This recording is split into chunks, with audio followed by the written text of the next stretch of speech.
예언을 어떤 때는 직설적으로 말씀하시기도 하고요. 어떤 때는 간접적으로 또는 비유를 들어서 말씀하시기도 했어요.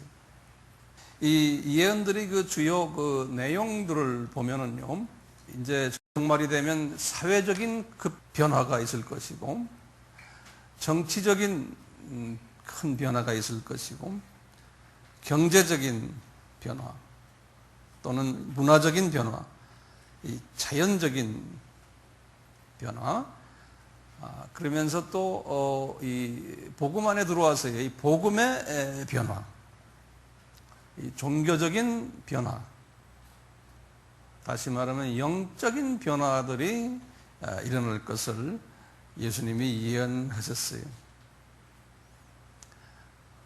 그런데 이 변화들의 특징들을 보면요, 이 모든 변화들이 어떻게 변하냐면 부정적인 측면으로 변하는 거예요. 다른 말로 표현하면은 비관적으로 변하는 거예요. 낙관적으로 변하지 않고 잘못돼가고 있는, 잘못 가는 그런 방향으로 변화가 된다고 그랬어요. 자, 오늘은 우리가 이제 다루는 부분은 이제 어떤 변화를 이야기하냐면 이 종교적인, 복음적인, 영적인 변화에 대해서 살펴보려고 그러는데요. 이 영적인 변화, 이 변화가요, 모든 징조 중에서 가장 강력한 파괴력을 가지고 있어요. 그리고 강한 영향력을 가지고 있고, 이제 이 변화에 영향을 받는 사람은 치명적 상처를 받게 되어 있어요. 이것이 곧 소위 말하는 종교다원주의라는 영적인 변화예요. 영어로는 religious pluralism이라고 그러죠. 종교다원주의 이렇게 말해요. religious pluralism. 이 플로럴이라는 말은 이 복수란 말이죠. religious는 건 종교라는 소리고요. 그러니까 이 말은 그냥 심플하게 말하면 이거죠. 모든 종교는 다 같다 라는 뜻이죠. 이 말은 모든 종교는 다 같다. 기독교인들의 입장에서 보면 타 종교도 기독교다 이렇게 보는 거예요. 그 안에 예수님이 다 계시다. 그리고 타 종교의 교인들도 알고 보면 크리스찬들이다. 이렇게 보고요. 이분들도 죽으면은 자기네 나름대로의 종교의 그 채널을 통해서 구원받아서 하나님한테 간다는 거예요. 그러니까 이 개념은 뭐냐면 만인 구원론이에요. 모든 사람은 다 구원받는다는 거예요. 종교에 관계없이. 만인 구원론을 유니버설리즘이라고 해요. 유니버설리즘. 만인 구원론이에요. 우리 유니버설이라는 거 아주 우주 이런 뜻이에요. 만인 구원론. 이 사상이 타종교에서 시작된 게 아니고 기독교 안에서 이제 시작이 된 거예요. 이제 나중에 거기에 대한 자세한 우리 설명을 듣게 될 거예요. 자, 그렇다면요, 이 종교다원주의 특징이 뭔가 한번 거기다 적어보세요. 이 종교다원주의의 특징은요, 복음의 본질을 변화시키는 거예요. 또 변질시키고요. 이제 약화시키고 또는 희석시켜요. 그래서 혼돈과 헷갈림을 하게 해서요. 이 크리스찬들이 미혹을 당해가지고 혼돈 미혹당한다는 말은 치팅 당해서 당한다는 말인데 진짜와 가짜가 구별할 수 없는 그것을 혼돈이라고 미혹이라는 말로 표현해서 예수님께서요 이렇게 만드는 거예요. 그래서 대적을 누구한테 하느냐? 예수님께 대적하는 거예요. 예수님의 그 십자가 보혈의 사건, 그분의 신성, 하나님의 사랑에 대적하는 행위죠. 이것이 이제 마지막 때 가장 큰 사탄의 세력으로 등장한다고 예수님이 예언하셨어요. 이거 지금 상식적인 이야기가 아니고요. 예수님이 예언하셨어요. 이런 부분을 나중에 보게 될 거예요. 두 번째 특징은요. 이것은 영적인 변화를 이야기하기 때문에 비가시적이에요. 우리 다른 징조들은 지진이 많이 난다, 뭐 전쟁이다 이런 거 다 가시적인 것들이거든요. 그러니까 금방 알 수 있는데 이것은 비가시적이에요. 이제 세 번째는요. 이것이 서서히 진행이 돼요. 장기적으로요. 이미 주후 1500년부터 이 운동이 시작이 됐어요. 1500년. 그래서 지금까지요, 서서히 발전되어 왔어요. 서서히. 그렇기 때문에 우리가 피부로 느끼지를 못해요. 이게 문제예요. 피부로 느끼지를 못해요. 네 번째는요, 이것을 가리키는 사람들의 모습들을 보면요, 양의 옷을 입고 있어요. 예컨대 전통 소위 유명 교단들, 로마 가톨릭부터 시작해서 정교회 또는 개신교에서도 정통 오래된 개신교의 큰 교단들, 이런 분들이 양의 옷을 입고 있기 때문에 그 속에 노략질하는 이리가 있는 것을 볼 수가 없는 거예요. 그렇기 때문에 미혹하게 되어 있는 거예요. 교단이라는 이름, 종교라는 이름, 전통이라는 그러한 이름 가지고 또는 교권을 가지고 숨겨져 있어요. 다섯 번째죠. 다섯 번째는 이들이 전하는 메시지가요, 상당히 매력적이에요. 이 비복음을 아름답게 포장을 했어요. 비복음을. 그래서 상당히 매력적이에요. 여섯 번째로는요, 타종교 사람들까지도 이 종교다원주의의 매력을 느끼고 거기에 동의하며 선호하며 칭찬하고 그래요. 타종교 사람들까지도요. 타종교의 학자들까지도. 기독교가 만들어낸 건데요. 그 다음에 몇 번째? 일곱 번째죠. 일곱 번째는요,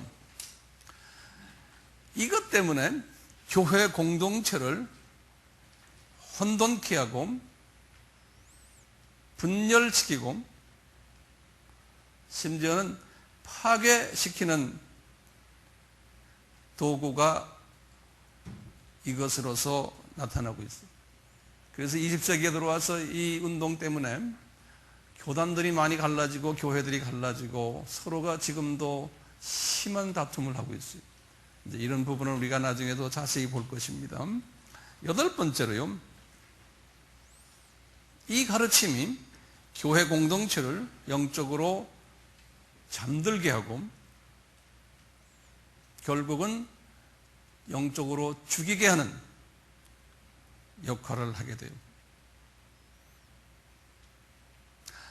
이제 아홉 번째로는요, 특히 종말에 와서는 대다수예요. 적은 사람이 아니에요. 주님도 그랬어요. 많은 사람들이라고 그랬어요. 이 대다수가, 모조리티 교회와 교인들이 이의 영향을 받아서 속임을 당한다는 거예요. 그래서 많은 사람들이 시험에 빠진다 그랬어요. 많은 사람들이. 이게 이제 징조 중에 하나거든요. 열 번째로, 마지막이에요. 열 번째로는 뭐냐면요, 이 종교다원주의에 반대하는 성도들이에요. 여기에 대해서 반대하는 성도들은 이 다원주의를 선호하는 사람들에 의해서 미움을 받고 불이익을 당하고 우리 그 사람들을 환난에 넘겨준다라고 주님께서 말씀하셨어요. 이 지금 말하는 모든 것이요, 이게 지금 신학자들이 이야기하는 게 아니고 예수님이 직접 예언하신 거예요. 이거는 예수님의 예언이에요. 이 예언이 어디에서 이제 이루어졌냐면 감람산에서 이 예언을 하셨어요. 그래서 이제 이 예수님의 이 마지막 때의 징조를 말씀하신 설교를 감람산 설교라 그런다고요. 주로 이 감람산 설교는 그 유인물에도 나오지만요, 마태복음 24장, 25장이 이렇게 나오거든요. 자, 그렇다면 제목을 바꿨어요. 감람산 설교를 제목을요, 언제 했는가요? 이 감람산 설교를 언제 했는가? 언제 했냐면요, 예수님의 고난주일이에요. 고난주일에 화요일에 말씀하신 거예요. 고난주일의 시작이 주일날이에요. 그 고난주일의 주일날이 뭐였죠? 예수님이 종료주일이죠. 그렇죠? 종료주일이에요. 그것을 예루살렘 승리에 입성하는 날이라 이렇게도 말하잖아요. 그게 이제 종료주일이에요. 그날이 고난주일의 시작이에요. 그게 이제 소위 말하는 주일날이에요. 그리고는 이제 그 다음 날이 월요일이에요. 월요일은 예수님이 뭐 하셨죠? 무화과 나무를 저주한 날이에요. 그렇죠? 그리고는 화요일 날에 예수님께서 아주 강의를 많이 하셨어요. 그런데 강의를 12번 강의를 하셨는데, 예수님이 화요일 날에 그 12번째 강의가 뭐냐면 감람산 설교예요. 이제 11번째까지는 이분이 강의를 하실 때 예루살렘 성전 뜰에서 강의하셨어요. 성전 앞에서. 그러다가 이제 감람산 설교, 화요일이에요. 12번째 설교를 하실 때 이분이 장소로 옮겨가지고 거기에서 감람산으로 옮겨갔어요. 이제 거기 여러분들 그 지도를 잠깐 보시겠어요? 이제 예루살렘 이게 큰 틀이거든요. 여기요. 여기가 이제 성전이 있어요. 예수님이 이제 이 성전 뜰에서 이제 말씀하시다가 화요일에 1강부터 11강까지 말씀하시다가 그 다음에 이분이요, 이 동문이에요. 동문을 통해 가지고 나가시면서 이제 겟세마네 동산을 통해서 이 감람산으로 딱 가신 거예요. 예수님이 감람산에 가셔가지고 또 설교를 하는데, 이분이 감람산에서 가시면서 하시는 말씀이 제자들에게 그러는 거예요. 너희들 이 성전이 여기가 조금 높거든요. 이 감람산이 내려다보면서 이 성전이 돌 하나도 남겨지지 않고 다 무너지겠다는 거예요. 그런데 이제 예수님의 제자들이 질문하는 거예요. 예수님께 두 가지 질문하세요. 나중에 이제 그 유인물에도 보이지만요, 이런 말씀하시는 거예요. 한번 보세요. 이제 15페이지를 보시면 첫째 질문이 제자들이 이런 질문하는 거예요. 그 24장의 이제 시작이거든요. 뭐라고 그러냐면 어느 때에 성전 파괴 사건이 있겠습니까? 예수님이 이 성전이 파괴된다고 그러니까요. 이렇게 여쭤보는 거예요. 그 다음에 두 번째 질문은 같은 절인데, 그러시면서 갑자기 이런 말씀하세요. 또 예수님의 임하심과, 영어로 your coming 그랬어요. 지금 예수님이 거기 계신데 갑자기 그런 말씀하세요. your coming과 세상 끝은, the end of the age는 무슨 징조가 있겠습니까? 이 두 가지 질문을 하시는 거예요. 이 질문에 대한 대답을 쭉 하시는 장면이 이제 24장, 25장인데요. 그건 나중에 이제 접어 들으시고요. 다시 지도로 가보세요. 이렇게 감람산에서, 이분이 그 감람산에 서가지고 이제 예수님의 재림에 관한 말씀을 쭉 설명하는 것이 감람산 설교다 그런 거예요. 그것을요. 감남 올리브죠, 올리브. 예, 예. 그래서 그 이제 신학자들이 그걸 영어로는 올리벳 디스코스라고 제가 영어로 다 적어놨어요. 디스코스란 건 teaching, 가르친다는 소리. 예.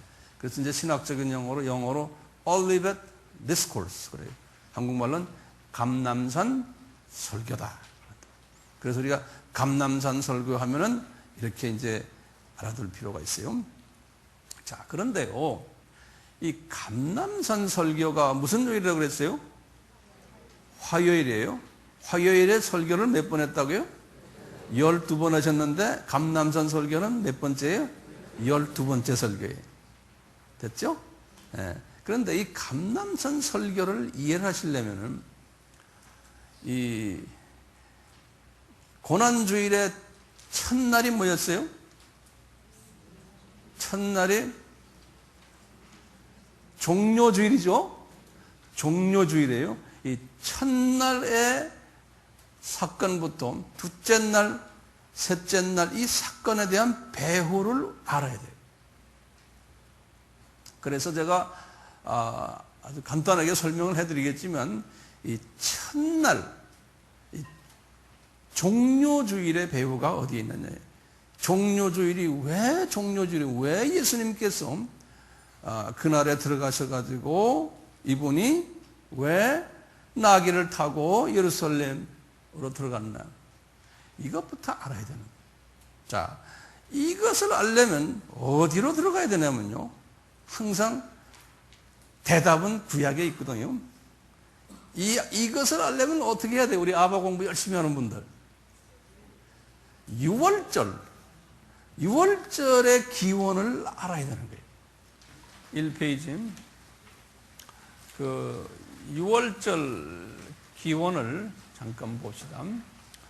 6월절 기원이 주전 몇 년이에요? 1500년으로 그냥 쉽게 보세요. 1500년. 이제 모세 시대지요. 이제 여호와가 이제 예수님이신데 예수님이 모세에게 명령하신 거예요. 거기 이제 그 출애굽기 12장이에요. 1절에서 6절까지가 아주 중요한 장이면서 여기는 기독교의 아주 역사를 아주 크게 변화시키는 유명한 장이에요. 이제 예수님께서 모세와 이제 아론에게 일러 가라사대 이제 2절 보시면 이달, 그 당시가 이달이 언제냐면 그 당시가 7월 달이었어요. 그 명령이 내려가는데 7월 달. 그 이스라엘 사람들이 그 당시에 쓰고 있었던 달력이 그분들의 밀력이었어요. 시벌 칼렌더라고요. 근데 7월 1일 날이었어요. 그날에 하시는 말씀이 모세야 너희들이 이제 달력을 새로 만들어라 그러는 거예요. 그래서 요달을 1월 달로 해라 그러는 거예요. 그래서 새 달력이 성력이에요. 성력, 홀리 칼렌더예요. 그래서 그 달을 1월로 하고 날짜를 1월 1일로 해라.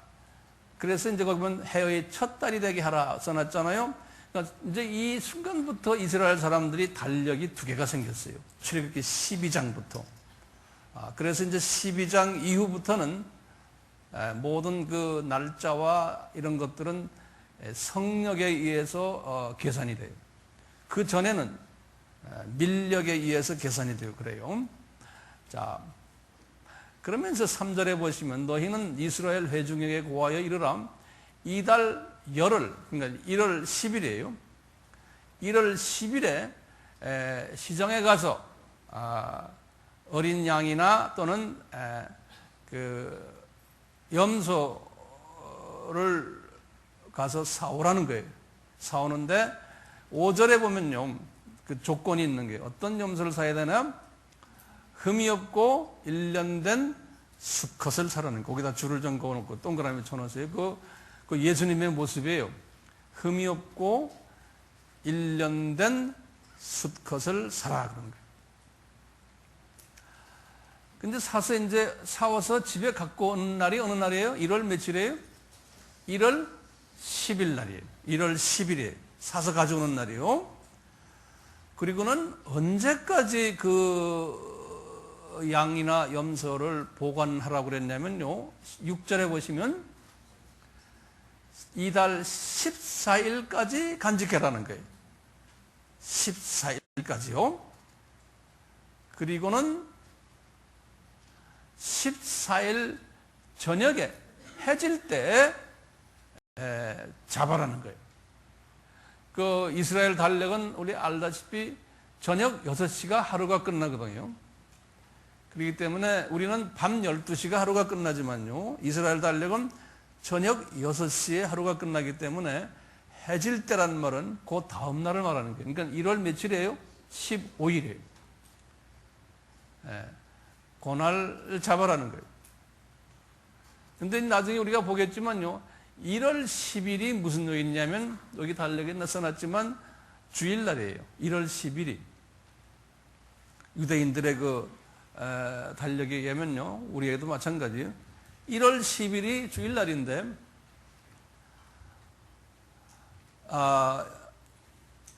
1월 14일까지 동물을 집에 보관하라는 의미는 뭐냐면, 혹시 그 사온 동물이 그 세 가지 조건이었죠. 1년 되고 흠이 없고 1년 된 수컷이죠.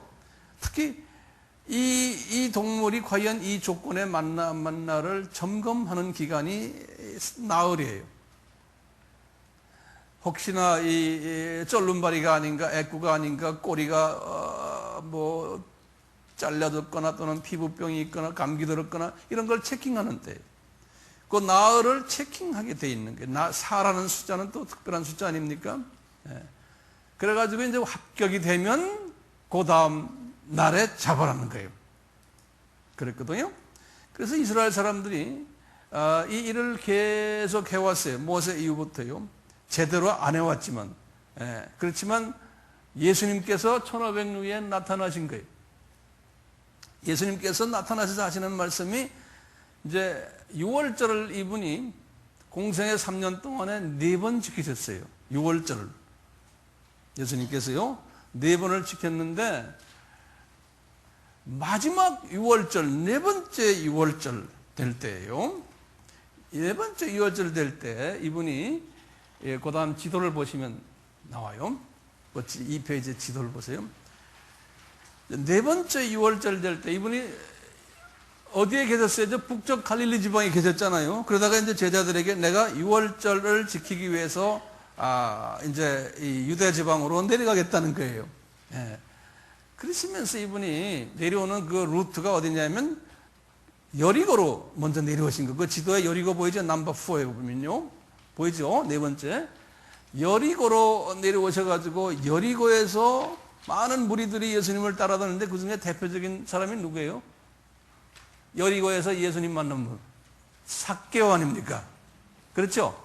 이 삭개오가 이 마지막 4번째 6월절 때에 예수님이 내려올 때에 만난 분이에요. 삭개오예요.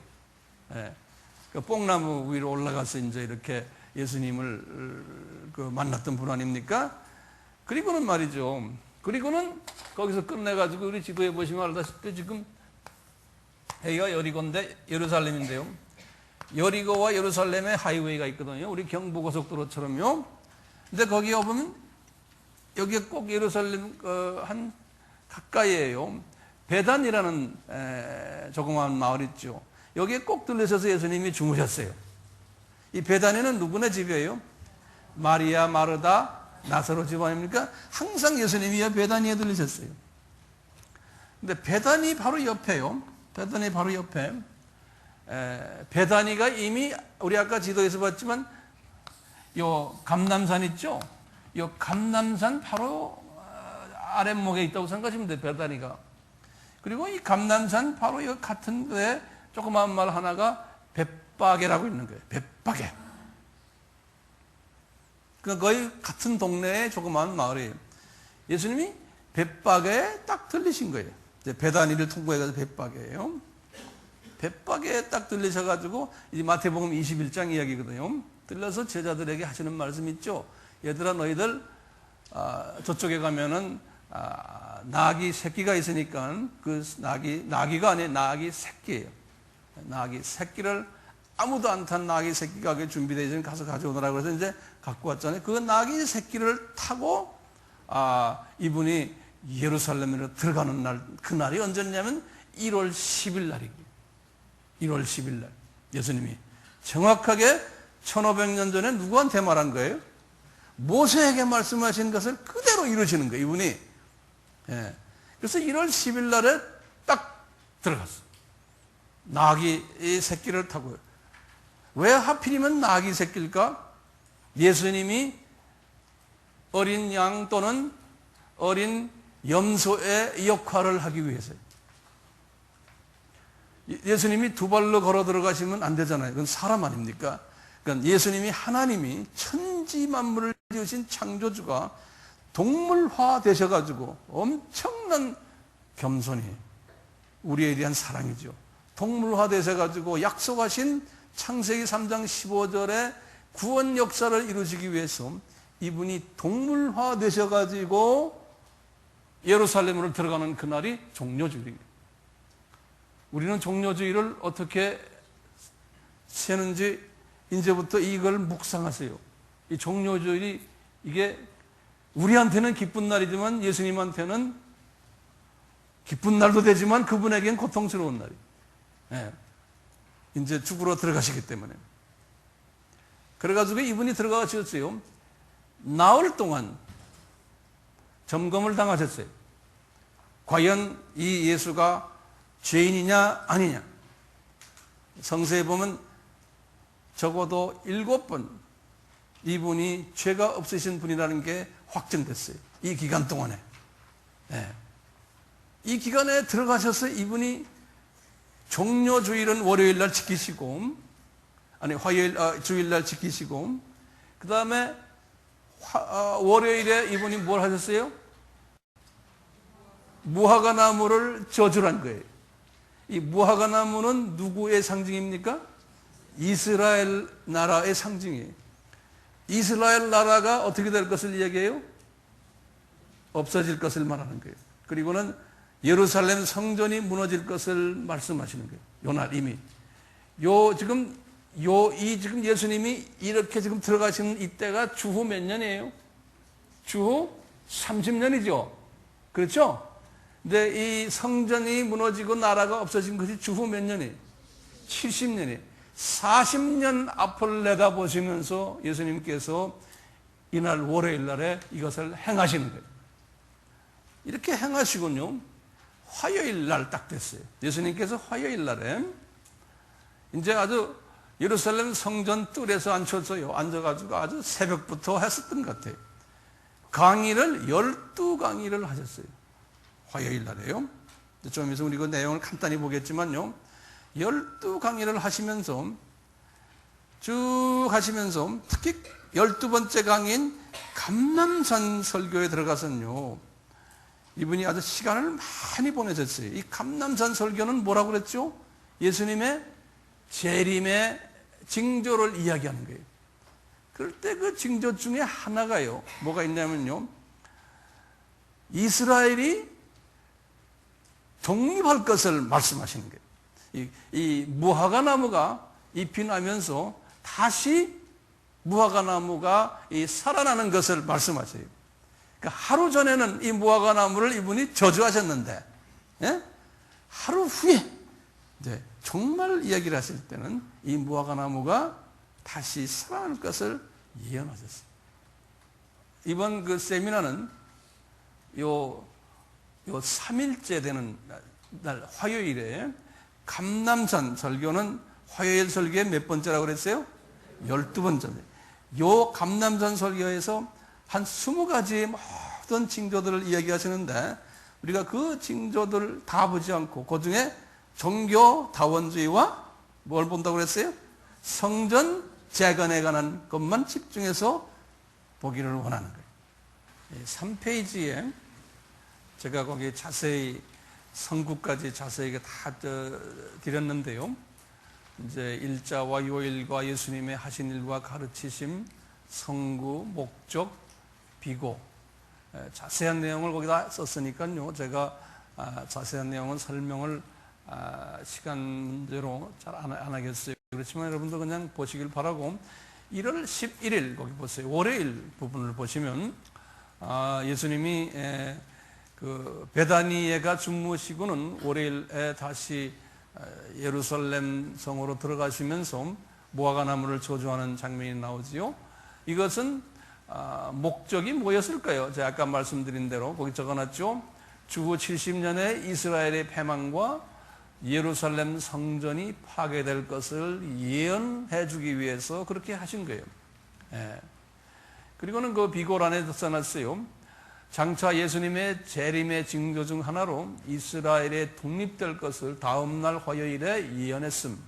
성경 구절을 제가 다 적어놨습니다. 24장 32절에서 36절, 마가복음 13장 28절에서 31절, 누가복음 21장 29절 33절 이렇게요. 자, 그리고 이제 화요일이 됐어요. 화요일에 이제 강의를 하시는데, 첫째 강의가 이제 예수님의 권위가 도전받는 부분에 대해서 대답하시는 장면이에요. 그 목적에 제가 써놨어요. 예수님의 자신의 정체성을 알려주기 위해서 이렇게 도전을 하도록 허락하신 거예요. 두 번째 강의는 예수님이 비유로서 두 아들의 비유를 드세요. 이제 제자들이 옆에 있는 게 제자 훈련용이에요. 이 예수님께서 하시는 말씀이, 맏아들은 유대인 아닙니까? 둘째 아들은 이방인이에요. 그러면서 이제 유대인들이 앞으로 영의 눈이 감기게 되고 이방인들의 눈이 뜨일 것을 예언적으로 비유로 말씀해 주는 거예요. 제자들에게. 이제 제자 교육이에요. 그리고는 이제 세 번째 강의는 집주인의 비유인데요. 똑같은 내용이에요. 집주인은 성부 하나님이시고 포도원은 이 세상이고 농부들은 구약의 유대인들이고 종들은 구약의 선지자들이고 자기 아들은 예수님이고 아들을 죽이면 예수님 십자가 대속의 죽음이고 다른 농부들은 이방인들이에요. 이 목적은 뭐냐면 유대인들의 영이 눈이 감겨서 예수님을 죽이게 되고 그 대신 예수님의 죽으심에 의해서 이방인들이 복음화가 될 것을 예언해 주시는 말씀이에요. 세 번째 강의가요. 그 다음에 다음 페이지로 넘겨보세요. 네 번째 강의는 그 혼인잔치의 비유예요. 마태복음 22장 1절에서 14절, 누가복음 14장 16절에서 24절인데요. 이 공중 혼인잔치에 유대인들이 참석을 못한다는 것을 시사해 주고 있고요. 이방인 중 구원받은 반열에 청함을 받은 자는 많되 혼인잔치에 택함을 받은 자는 적다는 사실을 가르쳐 주기 위해서예요. 그러니까 이 시간이 팍 짬뿌해가지고요. 이제는 마지막 때 이 혼인잔치 장면으로 짬뿌해서 비유를 드시는 거예요. 네 번째 강의가 끝났어요. 다섯 번째 강의를 보시면 이제 세금을 가이사에게 내야 됩니까? 안 그러면 하나님의 것은 하나님께 내야 됩니까? 이렇게 물어보는 장면이 있잖아요. 그러니까 주님께 대답하기를 세금 가이드날 말씀하시죠. 정부 세금은 크리스찬이지만 내야 되고 하나님의 것은 또 교회 헌금은 하라 하는 말씀을 하셨어요. 여섯 번째 강의는요, 이 사두개인들의 부활이 없는 것을 믿는 사람들이거든요. 자유신학자들이에요. 사두개인들이. 이분들에 대해서 부활에 관한 질문을 하니까 예수님이 죽은 자의 부활이 있다는 것을 가르치시는 말씀이에요. 일곱 번째 강의는 율법사가 예수님을 시험해서 묻는 거죠. 율법 중 어떤 것이 가장 큰 계명입니까? 하니까 그 유명한 예수님의 대답이, 예수님의 그 첫째 계명은 수직 계명이고 두 번째 계명은 수평 계명이다. 이 말씀을 가르치시는 거예요. 가장 크고 첫째 되는 계명 우리 기억나시죠? 이것을 가르치시는 장면이에요. 그게 일곱 번째.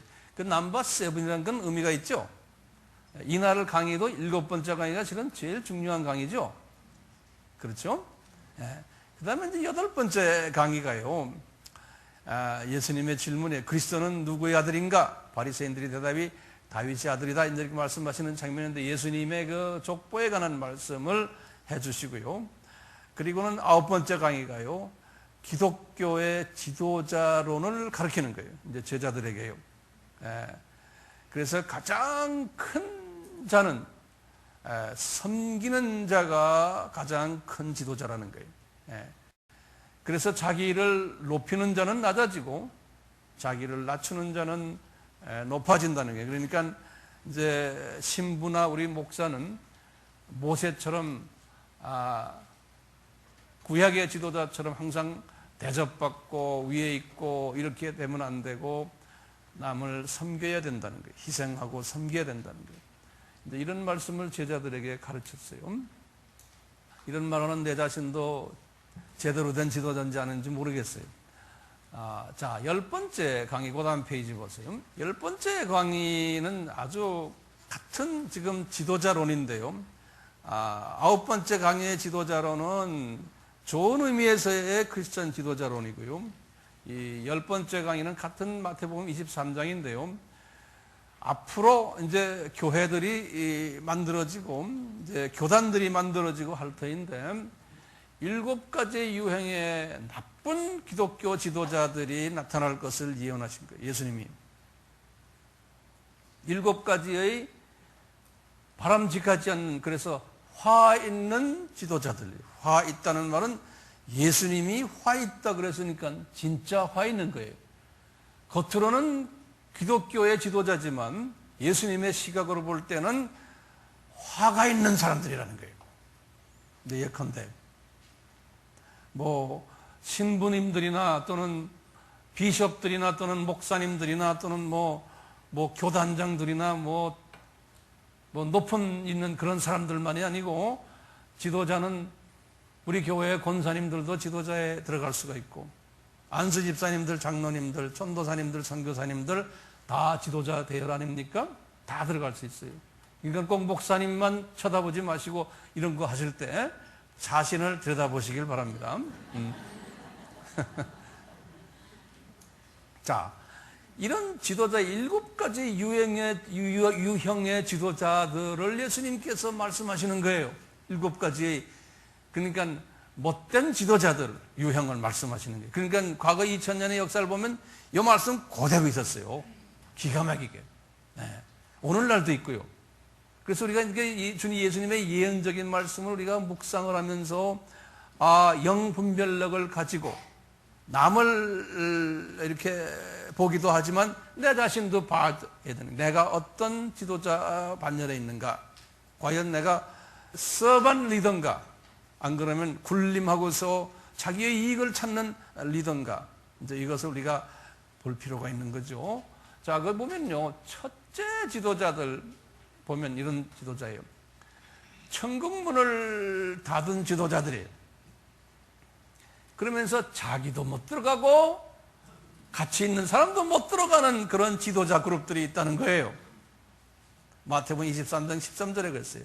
그러니까 말은 지도자인데 이분 말은 꽤 높은 이름이 있고 포지션도 괜찮은데 거룩해 보이는데 구원이 없다는 거예요. 근데 그분 따라다니는 교인들도 구원이 없다는 거예요. 이런 스타일이 있는데 이게 첫째를 말씀해요. 첫째. 그러니까 가장 이런 그룹이 많다라고 볼까요? 안 그러면 적다라고 볼까요? 왜 첫째 말씀하시는지 모르겠어요. 네. 중요하기 때문에 그러는 모양이에요. 교회라고 해서 다가 교회가 아니라는 거예요. 네. 자, 두 번째 지도자 그룹을 주님이 말씀하셨습니다. 23장 15절에요. 이분은 교인들을 얻기 위해서 나가서 많이 전도해서 자기 교회를 데려오는데 그런 데서 주님이 그랬어요. 배나 지옥 자식 되게 하는구나 그랬어요. 이 말은 자기도 지옥, 이건 어떻게 해석이 되냐면 이런 해석이, 이분이 나가서 전도하고 이럴 때는 하나님의 자녀로서 있었는데 나가서 많이 사람들을 데려와서 어느 정도 교회가 좀 멤버가 좀 생기고 하니까 어쩐데 잘못 복음을 또 이해해서 저는 보면 이게 종교다원주의가 가장 이 중에 강력하게 역사하는 것 같아요.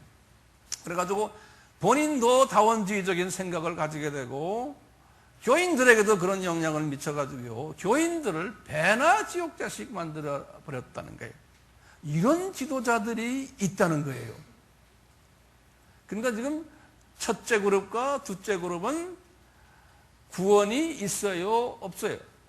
없어요. 교회라 그러지만 누구 말입니까?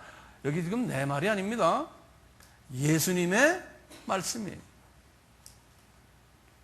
근데 이런 말씀을 이렇게 전해도요, 예수님의 말씀으로 듣지 않는 분들이 상당히 많아요. 자기의 기본적인 그 아이디어가 있어요. 자기 경험이 있고 자기 주장이 있어가지고요, 이것은 나한테는 해당 없다, 또는 뭐 우리 교회는 해당 없다라고 보는, 우리 교단은 해당이 없다고 보는 사람들이 있어요. 그런 마인드를 가지면요, 복이 없는 사람이에요. 항상 자기를 리뷰해 보는 거예요. 나도 마찬가지예요. 이런 말씀을 가지고 내 자신을 리뷰해 보는 거예요. 과연 이 황 목사가 이런 세미나를 해도 내 이름 날리기 위해서, 나의 어떤 만족을 위해서, 내가 혹시 돈 벌기 위해서, 여러분들 돈 내고 왔죠? 네. 뭐 기타 등등 나의 욕심 때문에 이런 걸 한다면은 나도 이쪽에 들어갈 것 같아요. 네. 그러니까 이런 말씀을 가지고 묵상을 하면서, 주님, 나는 이 대열에 들어가지 않도록 저를 붙잡아 주시오. 저에게 은혜를 베풀어 주셔서 저도 이 대열에 들어가지 않게 주님 은혜 베풀어 주십시오. 겸손하게 매달려야 돼요. 그러니까 우리가 이 지적 훈련이 필요한 거예요. 말씀을 지적으로 이해하고 이것을 명철화시키고 이것을 지혜화시켜서요, 내 삶에 적용을 해요. 그렇기 때문에 우리가 이런 지적 훈련이 필요한 거예요. 이제 지식에서 남아있으면 안 돼요. 이 지식에서, 또 이 지식도 오늘날 사람들은 조직적으로 원하잖아요. 분석적으로. 그래서 이렇게 제가 분석화하고 조직화한 거예요. 테이블 만든 것이. 이건 뭐 누가 한 게 제가 만든 거예요. 예. 자, 세 번째 보면요, 세 번째는 예수님이 그런 거예요. 앞으로 저희 종교 지도자들 중에서 이 물량주의를 좋아하는 사람들이 많이 나올 거고, 건물 우선주의 사람들이 많이 나올 거고, 또 세속주의, 형식주의, 또는 전통주의, 금전만능주의 등 기타 등이 보이는 것들에 관심을 가지고 이쪽으로 교인들을 드라이빙하는 거예요. 그쪽으로 교인들을 가리키고, 이렇게 하면 축복받은 거고 이렇게 해야 된다 하고 가르치는 사람들이, 지도자들이 많이 나올 거라는 거예요. 예수님께서 말씀하셨어요. 네. 이런 사람들에게 마태복음 지금 23장 16절에서 22절인데요, 이런 사람들 보고는 구원이 없다라고 주님이 말씀하지 않고 뭐라고 그랬냐면, 영안이 얻은 소경된 인도자요, 이렇게 표현했어요. 예수님께서요. 그러니까 화가 있는데 이 교인들을 자기가 소경이니까 영적으로요, 다 소경들 만들어 놨다는 거예요. 그렇게 하는 게 복음인 줄 알고 이쪽으로 발전시키는 것이 기독교의 본질로서 잘못 가르친다. 그게 본질이 아닌데. 근데 한번 이런 데 물들어 놓으면요, 교인들도 고치기 힘들어요. 네. 이러시면서 자신을 들여다보세요. 아, 지금 이런 말 들으시면서 내가 아는 아무개 목사, 아무 교회, 그거 생각하지 마시고. 자, 그 다음에 네 번째 리더십의 모습을 지금 말씀하셨는데, 뭐냐면요, 그 유명한 하루살이에요. 그 다음에 약대 이야기예요. 뭐냐면, 이 하루살이면 주님이 뭐라고 그랬냐면, 율법, 구약에 나오는 율법을 강조하는 사람들이에요. 그런데 신약에 나오는 은혜를 강조하지 않고, 그래서 교회 법을 지켜라, 구약의 모든 절율, 규례들 뭐 여러 가지 가르치는 거에 대해서 지켜라, 교단법 지켜라, 교회법 지켜라, 이런 데에 관심이 많고, 용서해주고 사랑을 베풀어주고 자비를 베풀어주고 하는 부분이 약한 지도자들이 많이 나올 거라는 그런 교회가요. 예. 그러니까 제도화되고 아주 조직화되고 기계화되고 전통화됐는데 그 안에는 사랑이 없다는 거예요. 용서가 없다는 거예요. 자비가 없다는 거예요. 예. 이런 지도자들이 많이 나올 것을 말씀하시면서 이런 거예요. 하루살이라는 게 율법적인 그런 것은요. 그런데 은혜주의에는 그것이 뭐라고 그랬어요, 여기요? 약대라는 거예요. 그런데 이 화 있는 지도자들은 이 하루살이를 더 중요하게 생각해요. 약대는 그냥 삼켜버린 거예요. 그 약대, 이쪽에, 신약의 이쪽 은혜 쪽에 약하다는 거예요. 예. 그러면서 예수님이 말씀해 이 두 개가 다 비중의 차이인데 이 중에 하나만 택하는 건 아니다 그러는 거예요. 이 둘을 다 가지고 있어야 되는데 어느 쪽이 훨씬 강하다는 거예요? 은혜 쪽이 훨씬 강하다는 거예요. 예. 그건 내 생각에는 한 90%가 은혜고 한 10%는 율법 같아요. 동의하세요? 그러면서 예수님이 그랬어요. 여기 보면요. 이런 사람들 구원이 있다 없다가 아니고 여기서는 무슨 인도자라고 그랬어요? 소경된 인도자여 또 그랬어요. 그러니까 복음의 본질을 손상시키는 일이라는 거예요. 율법은 하나의 그림자 아닙니까? 그렇죠? 은혜를 체험하고 은혜적인 삶을 살기 위해서 율법은 하나의 그림자로서 보여준 것뿐이죠. 율법 자체가 복음이 아니거든요. 화가 나세요? 어떤 분은요? 괜찮죠? 자, 그 다음에 6페이지로 넘어가 보세요. 5번째 화 있는 분들이에요. 화 있는 지도자들인데요. 주님이 그러기를 이 거짓 경건주의 지도자들로 제가 이렇게 명명을 했는데요. 보면은 겉으로는 경건해 보이는 거예요. 그런데 마음속에는 이 쓴뿌리들이 있어서요. 그것이 빠지지 않아가지고 예수님이 그랬어요. 탐욕이 많고 방탕하고 이 탐욕이라는 말이 뭐냐면 영어로는 이 greed이라고 그래가지고요. 또는 이 자기 욕심이에요. 그러니까 다 자기 욕심이 뭐냐면 자기 영광, 내가 인정받고, 내가 칭찬받고, 내가 이익받고, 다 나 중심이. 예. 나 만족, 내 비전 이루고, 이런 내 꿈 이루고, 전부 다 나예요, 나. 예. 이런 사람들이 있는데, 그런 사람들의 속을 들여다보면 이 속이 다 더럽다는 거예요. 예. 이기주의로 꽉 차 있고.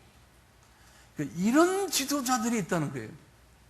근데 지금요, 그 6번째, 지금 5번째 말씀하는데, 6번째도 이제 그런 식으로 말씀하셨는데요. 5번째, 6번째 차이가 있어요. 이 5번째 이런 지도자들은 구원은 받은 하나님의 자녀되지만, 분명히 예수님이 소경된 인도자들이요. 그런 거예요. 네. 이제 정도의 차이겠죠. 6번째 거짓 경건주의 지도자들은 똑같이 속이 더러운데요. 그런데요, 자기 욕심이 강하고 자기 영광 찾고 다 미. 우리 교회 안에 그런 사람 많으면 교회가 시끄럽죠. 각자가 다 자기 이익을 생각하고 내 만족을 위해서, 내 욕심을 위해서 이렇게 하다 보면 시끄러운 거예요. 이것이 심한 사람들을 주님이 이렇게 말한 거예요. 회칠한 무덤으로 죽은 사람의 뼈와 더러운 것이 가득하다고 그랬어요.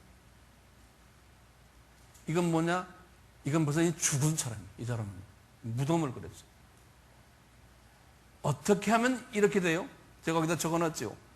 자기 영광을 너무 많이 찾고 예수님의 영광은 생각도 안 하고, 그러면 창조의 목적에 위배되는 거예요. 근데 우리 같이 이 신부나 목사나 이런 사람들은 대중 앞에 나타나는 사람이기 때문에요. 이게 무대 기질들이 있는 거예요. 어쩔 수 없이 무대 기질들이 있는 거예요. 무대 기질이 있는 사람은 영화 배우나 연극 배우나 마찬가지예요. 사람들에게 인정받으려고 인기를 끄기 위해서 또는 사람들에게 영향력을 주기 위해서 무대에 있는 사람은 이 자기의 어떤 영광을 위해서 가려고 하는 습성이 있고 속성이 있어요. 무대에 서는 사람은요. 그러니까 무서운 거예요. 그러니까 이 무대에서는 이 종교라고 하면 타 종교계 얘기지만 우리는 지금 기독교예요. 이 아주 위험한 사람들이 나부터 시작을 해요. 그러니까 저를 위해서 기도해 주셔야 돼요. 이제 가끔 성령님이 저를 위해서 기도케 할 때는요, 딴 기도하지 마시고 황용현 목사가 자기 영광을 찾지 않게 겸손한 종이 되게 만들어 주세요. 그렇게만 기도해 주세요. 네? 네? 네. 그게 나한테는 생명과도 직결되기 때문에 그래요. 내 생명과. 네. 자, 일곱 번째, 마지막 일곱 번째의 그 문제 지도자들이에요.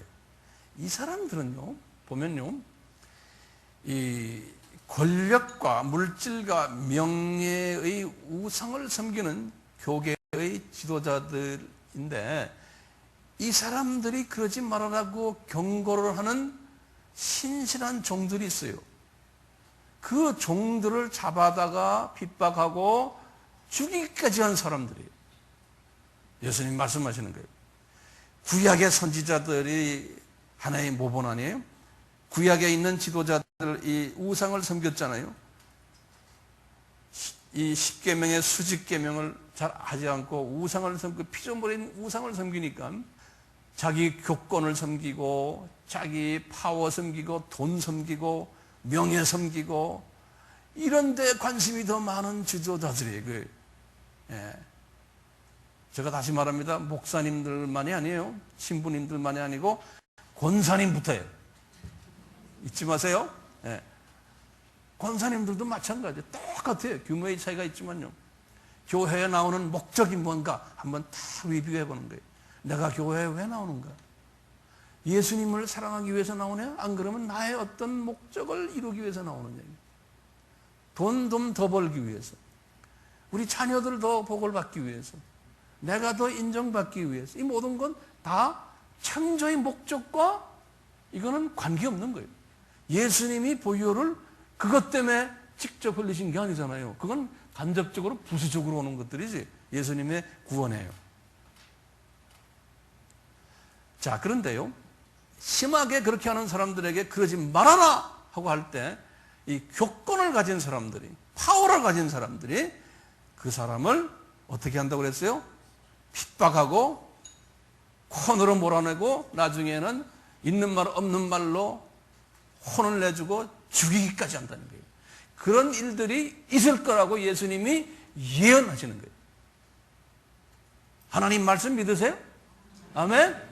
그러면 예수님의 예언 믿으세요? 아멘. 그러니까 이 유명해지려고 그러면 안 되는 거예요. 파워를 가지면 안 되는 거예요. 우리 성직자들은요, 벌써 파워를 가지면은 그때부터 변질될 가능성이 있는 거예요. 왜? 예수님의 말씀에 의하면요. 예. 그러니까 커지면 안 되는 거예요. 제가 커지는 거, 이 수평적으로 커져야죠. 수직적으로 커지는 거는 위험한 거예요. 왜? 이렇게 될 가능성이 있는 거예요. 예수님이 이 사람들을 가서 뭐라고 그러는지 보세요. 이런 지도자들을 예수께서 그 비고란해 보세요. 뱀들, 독사의 새끼들이라고 불렀어요. 지옥의 판결을 면할 수가 없다는 거예요. 무섭죠? 예수님 말씀에 두려움이 있어요? 없어요? 있다고 하는 사람들은 내가 보기엔 많지가 않은 것 같아요.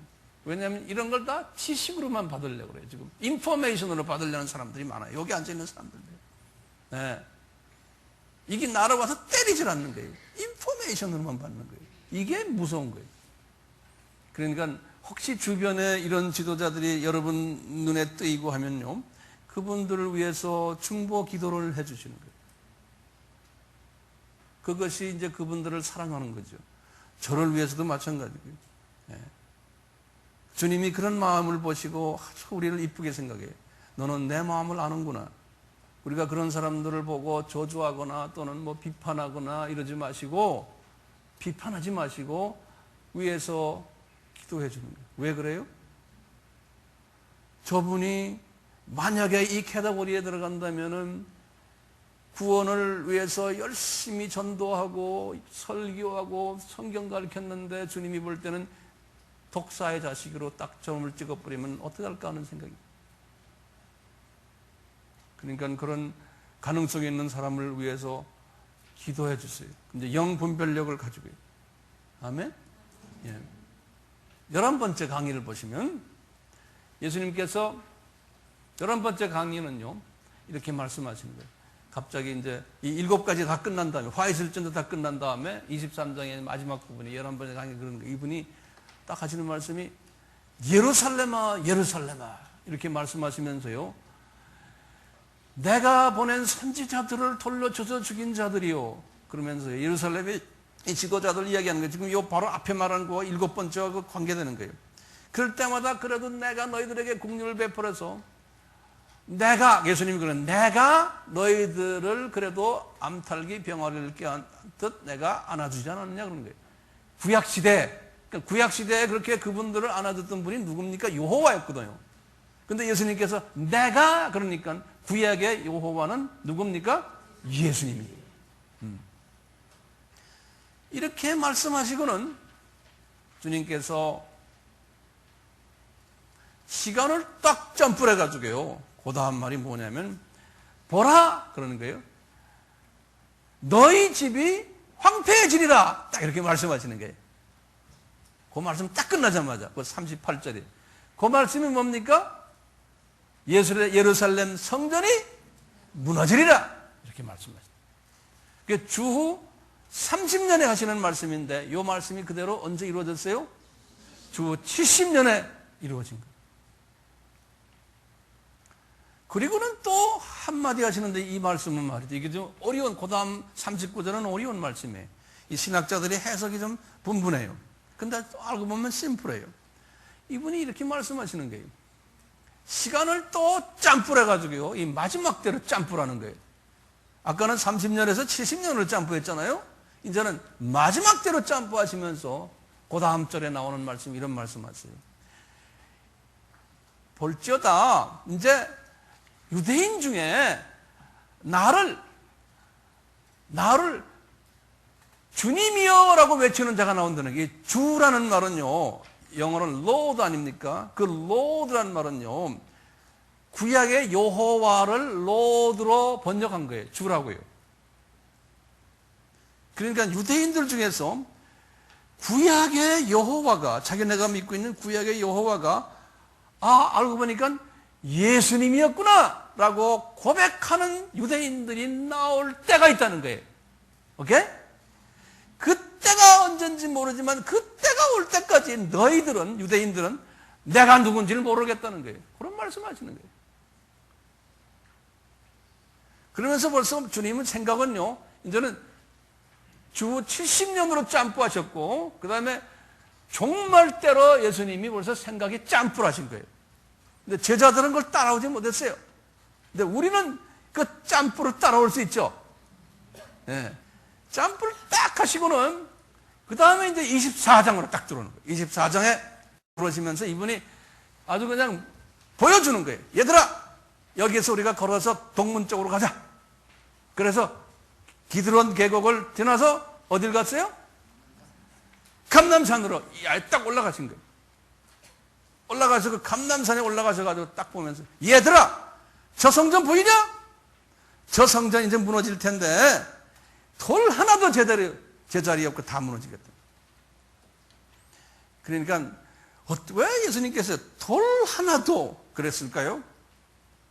왜냐면요, 이런 그 말이 있어요. 이 헤롯 성전이 아주 잘 데코레이션 됐잖아요. 헤롯 성전 그 천장 위에 많은 데코레이션, 거기에 금을 많이 발라놨대. 금을요. 네, 금을 발라놨는데 주후 70년에 이제 로마의 디도 장군 지휘하에 이 성전이 무너질 때 불을 태웠거든요. 불을 태우니까요, 이 천정에 있는 이 금들이 뚝뚝뚝뚝 떨어져 가지고요, 이 돌들에 다 붙어버린 거예요. 돌들에. 주춧돌이나 이런 돌들 있잖아요. 그러니까 사람들이 그 금을 캐느라고 돌을 다 깼대요. 그래서 주님 말씀이 그대로 맞은 거예요. 이 돌이 하나도 그 자리에 없고 다 조각조각 나리라. 그놈의 금 캐느라고 다 조각조각 다 낸 거예요. 예수님 말씀 그대로 담아준 거예요.